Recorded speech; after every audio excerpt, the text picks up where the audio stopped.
मैं हूं शेख इस्माइल। दर्शकों, आज गुड़ा गांव में आए हैं और अभी रात के 8:30 बज रहे हैं। 8:30 आज इस गांव में जो चैतन्य महाराज, आज उनका प्रवचन है। श्री स्वामी चैतन्य महाराज का आज प्रवचन है। पूरा गांव आज त्योहार की तरह मना रहा है और आज पूरा गांव रात भर जागने वाला है। देखिए, 3 बातें हमेशा याद रखनी चाहिए, ये गुरुजी कहते हैं। एक तो धन गया तो कुछ नहीं गया, स्वास्थ्य गया तो कुछ गया, अगर चरित्र गया तो सब कुछ गया।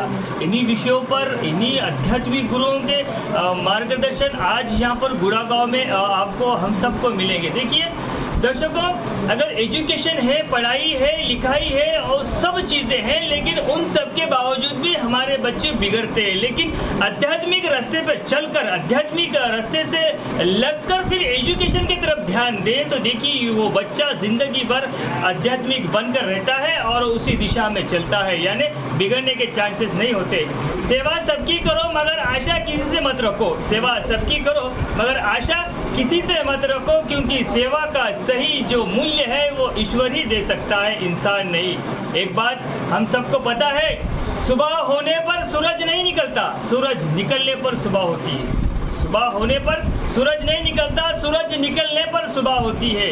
दर्शकों, आज गुड़ा गांव में आज पूरी रात भर लोग भक्ति भाव के साथ रहेंगे, क्योंकि आज जो इनके गुरु है, हम देखते हैं कि पूरा बेला मंडल आध्यात्मिक है।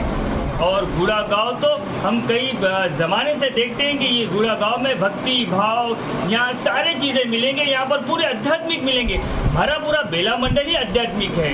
और इसी संदर्भ में आज पूरे बेला मंडल के अतराफ के एमपीटीसी हो, झटपीटीसी हो, अतराफ के सरपंच हो, वार्ड मेंबर हो, जितने भी हमारे बेला मंडल के अतराफ के जो गांव है, आजू बाजू के जो गांव है, सारा का सारा मजमा आज यहाँ पर जुड़ चुका है।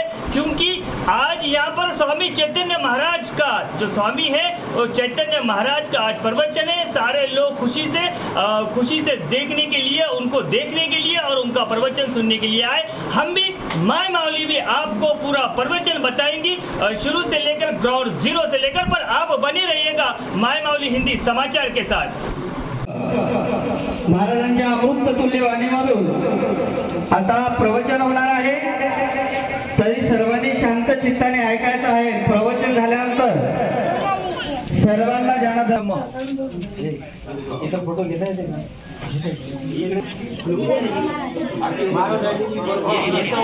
बाजीराव बाबा विठ्ठल, बाजीराव बाबा विठ्ठल, बाजीराव बाबा विठ्ठल, बाजीराव बाबा विठ्ठल, बाजीराव बाबा विठ्ठल, बाजीराव बाबा विठ्ठल, बाजीराव बाबा विठ्ठल, बाजीराव बाबा विठ्ठल, विठ्ठल विठ्ठल हरी विठ्ठल, विठ्ठल विठ्ठल हरी विठ्ठल, विठ्ठल विठ्ठल हरी विठ्ठल, विठ्ठल विठ्ठल हरी पांडुरंगा, विठ्ठल विठ्ठल विठ्ठल माझ्या पांडुरंग हरी विठ्ठल, विठ्ठल विठ्ठल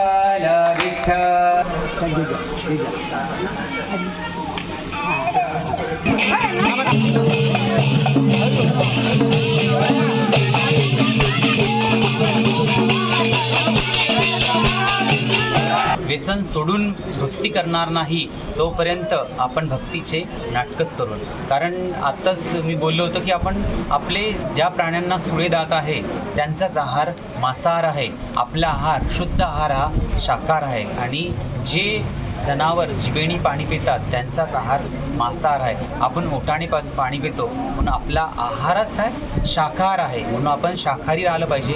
आणि आजची पिढी जी आहे खूप फास्ट आहे, तर त्यांना शांत करायसाठी मेडिटेशन केलं पाहिजे, त्यांना 20 मिनिटं शांत बसवलं पाहिजे, त्यांच्यासोबत स्वतः आई आणि किंवा वडिलांनी किंवा भावांनी स्वतः बसून त्यांना एकाग्रता करून, एकाग्रता कुठं करायची, एकाग्रता आपण डोळे बंद करून आपल्या नाकावरती एकाग्रता करायची, नाकावरती आपण पूर्ण लक्ष केंद्रित करायचं।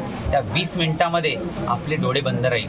साधनेचा प्रकार आहे, या साधनाला विपश्यना असं पण म्हणतात। आपण नाकाकडे पाहता पाहता ऑटोमॅटिक आपला श्वासावर मन जाईल आणि आपण ज्या पद्धतीचं उभा आहो हा फक्त श्वासावर आहे. आपल्याला श्वास आहे म्हणून आपण आहो. आपला जर श्वास संपेल तर आपल्याला काय करतात डॉक्टर? मृत घोषित करतात. म्हणून आपलं अख्खं जीवन जर असेल तर ते श्वासावर जीवन आहे. कारण पहिला श्वास हा वडील देतो, दुसरा श्वास आई देतो रज आणि वीर्यातून, आणि जेव्हा आपण जन्माला येतो या मृत्यूलोकामध्ये तेव्हा आपण स्वतः श्वास घेतो. मरतानी आपण सतत आपली नाडी जरी सरकली असेल पण आपला फोकस असते श्वासवरती.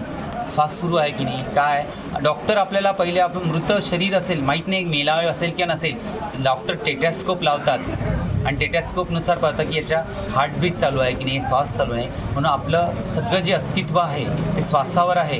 आपल्याला भीती प्रगट झाली की आपला श्वास वाळतो, आपल्याला दुःख झालं की श्वास वाळतो, आपल्या वासना उत्पन्न झाल्या की श्वास वाळतो. अख्खं जीवन आपल्या श्वासावरती आहे. म्हणून आपल्याला ध्यान हे शिकवतं की आपण श्वास कसा कंट्रोल करायचा.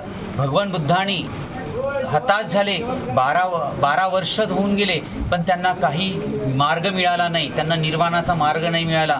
पण त्यांनी जेव्हा सम्यक आहार घेऊन जेव्हा त्यांनी आपल्या श्वासावर आनापान या त्याच्यावर लक्ष दिलं तेव्हा त्यांचं सहस्त्र ओपन झालं आणि ते बुद्ध झाले, भगवान बुद्ध झाले. म्हणून आपलं पूर्ण अस्तित्व हे श्वासावर आहे. पण आपण निर्व्यसनी निर्विकार होऊ तरच आपण भक्ती करू. पण आज नेहमी सांगत असतो की भक्ती थोडी करा पण मनातून करा, कारण शरीर मरतं मन मरत नाही. ये थे श्री स्वामी चैतन्य महाराज. इनका जो 2 घंटे का प्रवचन था और इस 2 घंटे में इनका जो सारांश था उनका कहना ये था कि जो हमारे भक्त है भक्तजनों को कहना ये था कि भक्ति भाव और श्रद्धा ये सब दिल से करनी चाहिए और ऊपर से नहीं करनी चाहिए. और इसमें सॉन्ग या तो कोई नाटक नहीं होना चाहिए. जो भक्ति भाव और श्रद्धा है वो दिल से करना चाहिए. उसका जो फल है वो आगे चलकर मिलता है. और महाराज का कम से कम आधा घंटा नशा मुक्ति पर और जो मांसाहारी पर उस पर बहस चली और उससे लोगों को भी दर्शकों को भी और जो उनके भक्त थे जो उनके चाहने वाले थे उनको पूरी तफसील के साथ उनको पूरे मिसाल देकर समझाया गया कि जो मांस मटन जो खाते हैं हम वो जानवरों का आहार है, ये इंसान का आहार नहीं होता.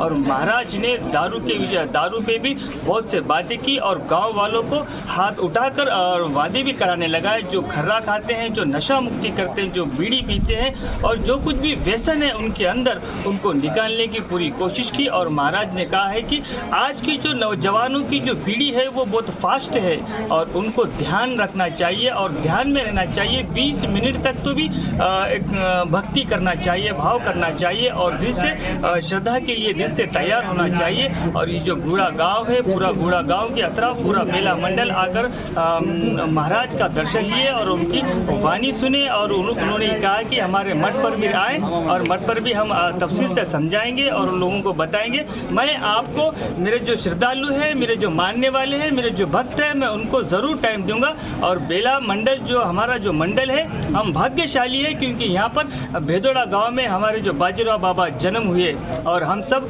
इसकी खुशियाँ मनाते हैं. और लोगों को भी और दूसरे लोगों को भी दूसरे मंडल वालों को भी हम समझाते हैं कि हमारे बेला मंडल में भी आप आकर जाएं और भेदोड़ा गांव में भी आकर जाएं. वहाँ पर बाजीराव बाबा का मठ है, जन्म स्थान है और वहाँ पर पैरगंगा नदी है, उसका भी नज़ारा देखें. और मंडल में हमारे पास महाराज आए हैं और ये बहुत बड़ी खुशी की बात हुई. चलिए पर आप बने रहिएगा मायमावली हिंदी समाचार के साथ. कैमरामैन दीपक उर्वते के साथ इस्माइल शेख, मायमावली गुड़ा.